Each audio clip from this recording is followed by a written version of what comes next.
Morning. आज आप सुनेंगे लियो टॉलस्टॉय की कहानी कितनी ज़मीन। एक आदमी के घर एक सन्यासी मेहमान आया।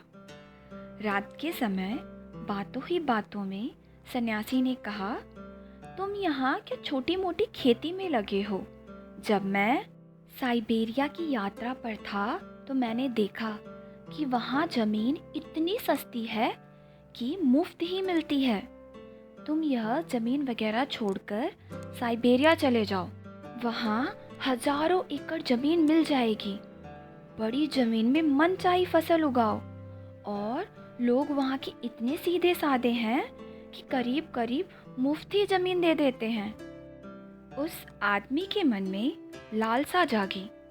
उसने तुरंत ही सब बेच बाच कर साइबेरिया की राह पकड़ी। जब पहुंचा तो उसे बात सच्ची मालूम पड़ी। उसने वहाँ के जमींदार से कहा, मैं ज़मीन खरीदना चाहता हूँ। वे बोले, ठीक है, ज़मीन खरीदने का तुम जितना पैसा लाए हो उसे मुनीम के पास जमा कर दो। ज़मीन बेचने का हमारा तरीका यह है कि कल सुबह सूरज के निकलते ही तुम चल पड़ो और सूरज के डूबने तक जितनी ज़मीन घेर सकते हो घेर लो।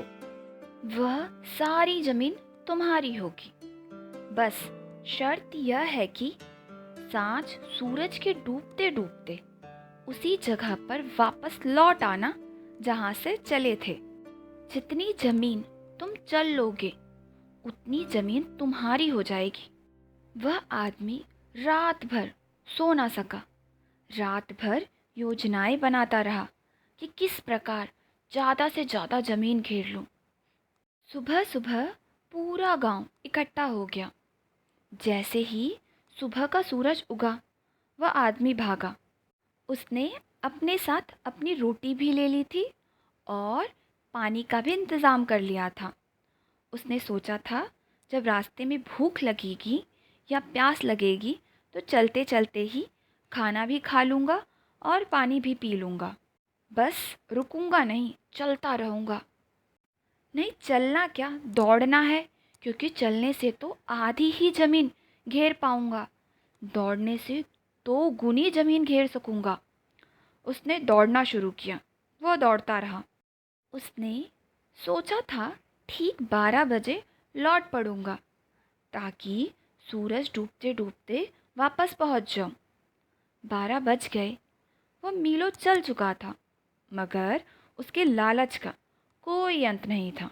जब उसने देखा कि 12 बज गए हैं और उसे अब लौटना चाहिए, लेकिन उसने देखा आगे और उपजाऊ ज़मीन है। थोड़ी सी ज़मीन और घेर लूँ तो बहुत अच्छा होगा। बस लौटते समय ज़रा तेज़ी से दौड़ना पड़ेगा। बस इतनी सी ही तो बात है, आज ज़रा और तेज़ी से दौड़ लूँगा। उसने पानी भी ना पिया, क्योंकि पानी पीने के लिए रुकना पड़ता और उतनी ही देर होती ज़मीन घेरने में। उसने सोचा, पानी कल पी लेंगे। बस एक बार मैं ज़्यादा से ज़्यादा ज़मीन को घेर कर उसका मालिक बन जाऊं, फिर जीवन भर आराम से पानी पीता रहूँगा। यही सोचकर उसने खाना भी नहीं खाया। रास्ते में उसने खाना भी फेंक दिया और पानी भी, क्योंकि उनका वज़न भी ढोना पड़ रहा था, जिसकी वजह से वह ठीक से दौड़ नहीं पा रहा था। उसने अपनी कोट और टोपी भी उतार दी। जितना निर्भर हो सकता था हो गया। 1 बज गया, पर उसका लौटने का मन नहीं हुआ, क्योंकि आगे और आगे सुंदर भूमि आती चली जाती थी। जब 2 बज गए तो उसे लौटना पड़ा, क्योंकि उसे सूरज डूबने से पहले वहाँ पहुँचना भी था जहाँ से उसने चलना शुरू किया था। अब वह घबराने लगा, क्योंकि वह अपनी सारी ताकत लगा चुका था। वह सुबह से दौड़ रहा था। अब वह बहुत बुरी तरह से हाफ भी रहा था। अब उसे डर भी लगने लगा था कि सूरज डूबने तक पहुंच भी पाऊंगा या नहीं। वह अब और भी ज़्यादा घबराने लगा। उसने अपनी सारी ताकत लगा दी। वह पागलों की तरह दौड़ा, क्योंकि उसने अपना सब दांव पर लगा दिया था। सूरज डूबने लगा था और वह पागलों की तरह दौड़ रहा था। ज़्यादा दूरी नहीं रह गई थी। अब गांव के लोग दिखाई पड़ने लगे थे। गांव के लोग खड़े होकर आवाज़ दे रहे थे कि आ जाओ, आ जाओ। उसका उत्साह भी बढ़ा रहे थे। भाग आओ, सूरज डूबने वाला है, जल्दी आओ, जल्दी। वह अपने मन में सोचने लगा, बड़े अजीब सीधे साधे लोग हैं। इन लोगों को तो सोचना चाहिए कि मैं मर ही जाऊं, तो इनको धन भी मिल जाए और इनकी ज़मीन भी ना जाए। मगर ये तो मेरा उत्साह बढ़ा रहे हैं। भाग आओ, जल्दी आओ कह रहे हैं। उसने अपना आखिरी दम भी लगा दिया। इधर सूरज डूब रहा है और उधर वह भाग रहा था। सूरज डूबते डूबते बस वह जाकर गिर पड़ा। कुछ 5-7 गज की दूरी रह गई थी। वह घसीटने लगा। वह खुद को बहुत बुरी तरह से घसीट रहा था, क्योंकि उसके पैरों ने चलना बिल्कुल बंद कर दिया था।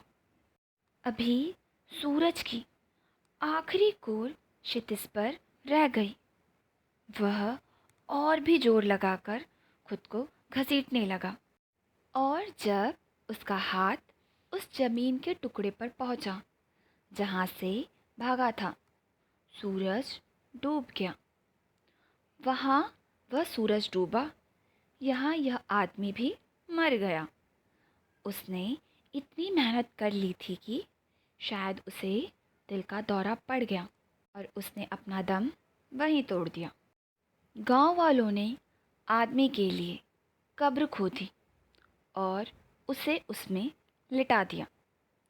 सिर से पांव तक कुल 6 फुट ही जमीन उसे काफ़ी हुई। वह गांव के लोग, जिनको वह सीधा सादा समझ रहा था, वह सब हंसने लगे और आपस में एक दूसरे से बातें करने लगे। इस तरह के पागल लोग आते ही रहते हैं। यह कोई नई घटना नहीं है। खबर सुनकर अक्सर ऐसे लोग आ जाते हैं और इसी तरह मरते हैं, जिस तरह आज यह आदमी मरा है। अब तक ऐसा एक भी आदमी नहीं आया जो ज़मीन घेर कर उसका मालिक बन पाया हो।